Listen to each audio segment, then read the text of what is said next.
Alright guys, Scrappy again today. Hope you're doing good and enjoying your day so far. Shotzzy getting ready for the World Championship by hopping into some Stallions Scrims and absolutely cooking. Some big drama going down last night as well on the Challenger side, as some of these teams either prepare for the Challengers World Championship or for the last chance qualifier, or potentially both in a pretty interesting turn of events as well. Very much interested to your thoughts in the comments. Has the league done anything wrong on this issue? Is it the players' fault? Hit the like button if you enjoy. Subscribe if you're new as always. I would greatly appreciate it. Plenty to get into as always. Just a quick update on the HaLo stuff, because we did talk about it yesterday, that there is some drama going down right now in the HaLo scene with potential roster changes happening. Well, not potential, like these are happening. And with Lucid to FaZe, it looks like they're effectively going to form last year's OpTic team with Lucid, Trippy, Penguin. But instead of formal, it's going to be Snakebite. Whether that's good or bad, the HaLo experts can give their opinion on that. But let's talk challenges, because the big drama the last couple of days, of course, was Zuma fielding his Stallions roster, and then K-Sun fielding his team, FC Draco, as he put together. Now, FC Draco, top seed for the last chance qualifier. There is work to be done for the other teams to even potentially make it there before they can even potentially try and make it to the World Championship. Point is, though, that FC Draco were briefly in the conversation to go straight into the World Championship because one of the teams at the World Championship was about to drop out. Now, the reason for this is quite remarkable, and it's like a classic COD thing, and let's just have a look at it. So Assault says, being told we are unable to play at Champs because we didn't sign up for the LCQ. None of us were aware of it because we thought we just auto-qualified off seeding. If there's any way someone can get us into contact with someone higher up on FaceIt, please let me know. So, effectively, this team, they had enough pro points and seeding to auto-qualify for the World Championship. They weren't aware that they had to sign up for the LCQ anyway, and were therefore effectively just going to be given a free buy through the tournament. So whose fault is this? It's an interesting debate, because at the end of the day, you could argue, why not just sign up anyway, right? What else are you guys doing? You got 4 players, probably got a coach, like, what else are you doing all day? You know, just throw your name in the ring, just in case type thing. Or maybe ask the question to the admin, say, hey, do we need to sign up for this? Or something, right? Like, I understand why there should be some degree of responsibility on the players to either understand the ruling or to have the appropriate conversations, because, you know, look, it's not a great look from either side. But I think the main issue here probably is, again, like from the FaceIt side, we know that there's been issues with the admins and stuff not really understanding COD or exactly what's going on for some time. And, you know, for FaceIt to say, oh, well, you know, unlucky guys, you didn't sign up for the qualifier, which was irrelevant for you because you'd qualified anyway, so you're not going to be there now, just seems a bit of an outrageous ruling. And Arian from Cloud9 says, this should get reverted ASAP. Accountability is important, but this isn't a random tournament. This denies the team who auto-qualified the entire year the chance to play at the World Championship, and also, of course, kills their chances of the World Cup. You know, the implications are probably less relevant than just doing what seems reasonable enough. But, yeah, it seems like it's always been this way, that you have to sign up to auto-qualify so that FaceIt and the CDL can 100% confirm your roster and they can organise flights and accommodation. So that's, I guess, what's interesting is that, okay, maybe the ruling is stupid, but also the team should have known about this, because, you know, we have occasionally seen this before, I think, when, okay, you don't need to qualify through it, but if you sign up anyway, that means that they have the appropriate details and all this. I think this has been a thing for a little while, so the fact that the players didn't do it is pretty ridiculous as well, in my opinion. But anyway, you know, the error was noticed quickly after the roster lock. There's time for it to be reverted or reverted. Hopefully it does. I was going to say resolved, but you know what I'm saying. We'll feel bad for FC Draco, though, because it looked like they were going to get the bye through to the LCQ, but then unfortunately that doesn't look so likely nowadays, and it's going to be even harder for them. So, yeah, but Daniel Say in the replies says, look, we get it, working on the fix, you guys deserve to be at Champs, just fill out the form next time, right, he says, which I think is probably fair enough on both sides. So, probably mistakes on both ends, really, but it does look like that situation is going to be resolved. You know, Center says that's crazy, I can't believe this actually happens, but, you know, just challenges things at the end of the day. So it does seem like the Team War roster will get their automatic Champs qualification. That means that Draco will be down to, you know, the LCQ as the #1 seed. I think Gunless was actually tweeting about this a fair bit as well. We might want to have a quick look through this. So, you know, yeah, so he was giving some thoughts on the FaceIt admins anyway, not being especially happy with the process. But as I say, this is COD. Certainly this is Challengers COD. This is the type of stuff that happens. But of course, it's going to be exciting to see how Stallions and those guys actually get on. The run to the last chance qualifier, Challengers World Championship, and then of course the top teams there, they get to go to EWC as well.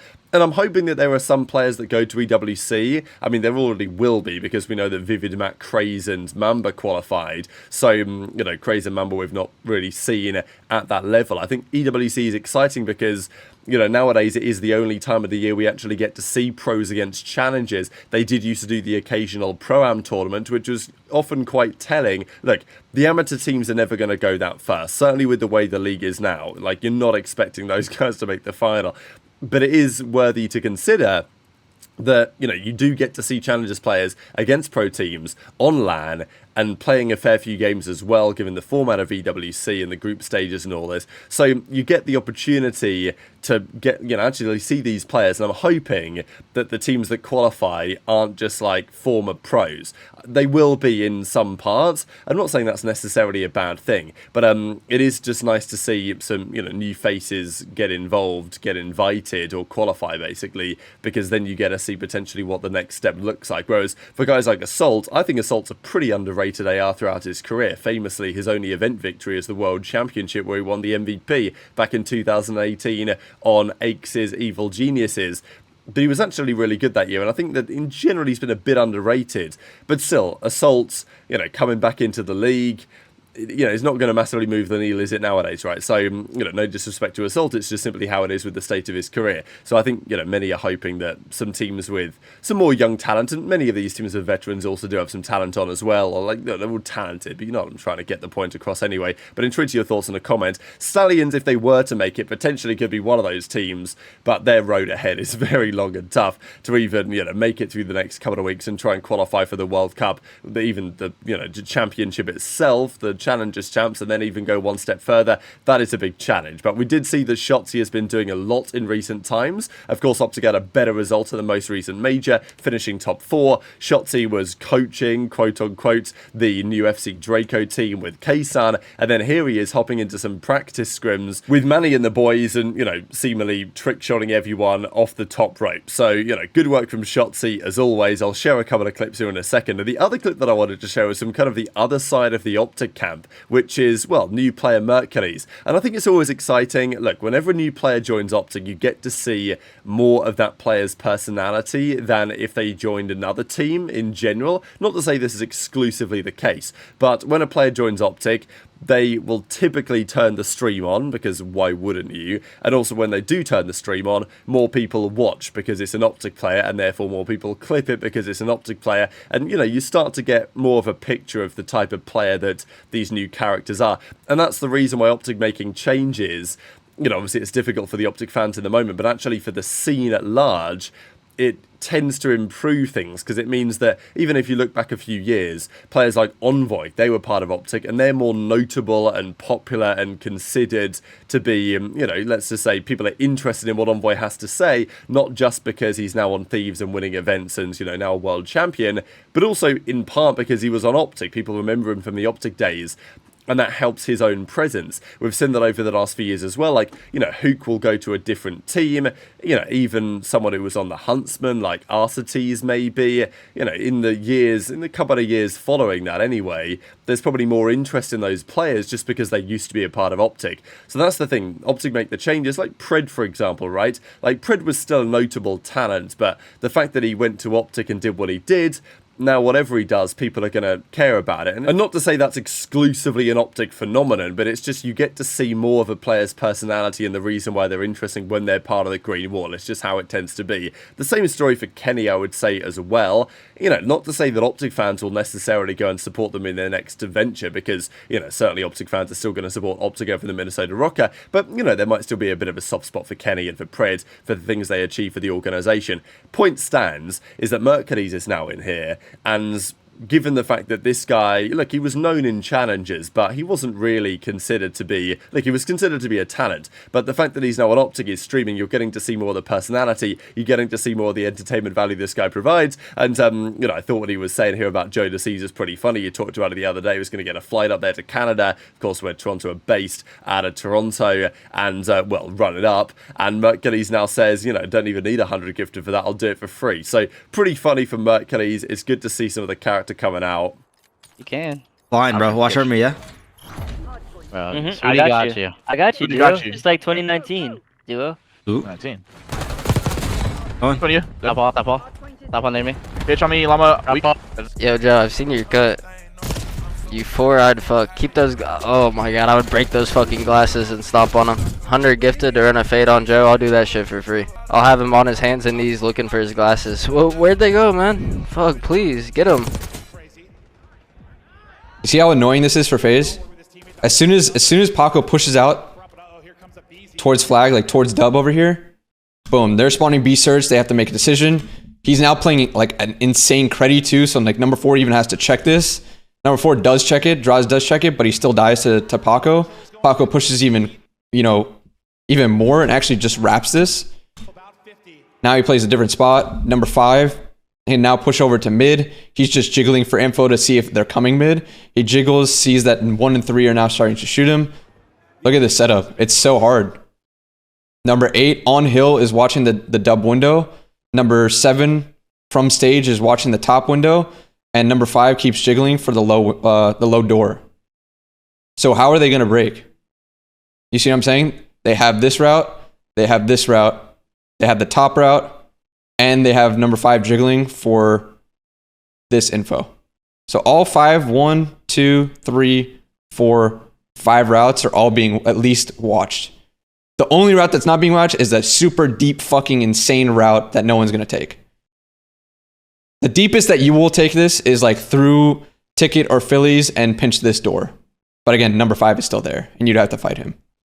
Shotzzy was also doing a pretty funny tweet given the JoeDeceives drama of the day, because, you know, he's obviously put together many of these phenomenal, like, retirement videos in recent times. Not, of course, the only work that he's done, but, you know, Shotzzy's always been one of the best video creators, certainly on that side in the competitive COD space, and frankly, esports entirely. But the stuff he's put together recently, you know, Scump, and then the Clayster one, and then most recently the Attach one that he put together, and then he's knocking on the door of JoeDeceives. So Joe's like, what are you talking about? You know, it's been a good times, been a good run. So, you know, Joe turned up to the timeline, wasn't very happy and dipped out of there very quickly. Thought it was interesting what JP said as well about Thieves, because their red card hardpoint was really interesting, because this was one of FaZe's best maps, and it is one of FaZe's best maps. Like, Drazah and Simp are incredibly good at this map, and you actually see it based on the numbers. aBeZy was having a pretty hard time here in the game 1, but, you know, it was a map that FaZe were like 9-1 on, but Thieves were also practically undefeated. Actually, they were undefeated,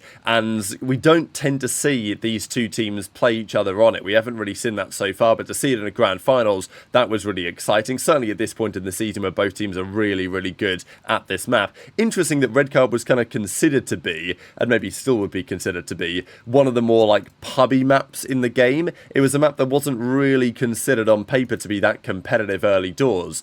But actually many of the pros, certainly for Search and Destroy, actually rather like it, because it plays more traditionally.